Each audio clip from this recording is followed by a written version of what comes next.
തിരുവനന്തപുരം ജില്ലയിൽ തക്കാളിക്ക് വില 100ലേക്ക് കുതിക്കുകയാണ്. വില വർധന സാധാരണക്കാരുടെ കുടുംബ ബജറ്റ് താളം തെറ്റിക്കുന്നു. എന്താണ് ജനങ്ങൾക്ക് പറയാനുള്ളത്, എന്താണ് കച്ചവടക്കാർക്ക് പറയാനുള്ളത് എന്നതൊക്കെ കേൾക്കണം റിപ്പോർട്ടിലേക്ക്.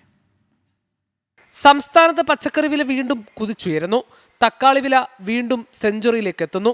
എറണാകുളം ജില്ലയിൽ തക്കാളിയുടെ വില 100 രൂപയിലെത്തി. കോഴിക്കോട് ജില്ലയിൽ തക്കാളിക്ക് ഈടാക്കുന്നത് 82 രൂപ.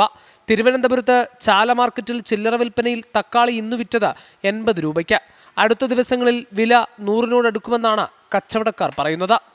നിത്യോപയോഗമായ സാധനങ്ങൾ എല്ലാത്തിൻ്റെയും, അതായത് മൈസൂർ എന്ന് പറഞ്ഞ ലോഡ്, അതായത് സ്വപ്പ ദൂരം എന്ന് പറഞ്ഞ എല്ലാ ലോഡിൻ്റെയും വില ഒന്നിനായിട്ട് 3 മടങ്ങാട്ട് കൂടിയിട്ടുണ്ട്.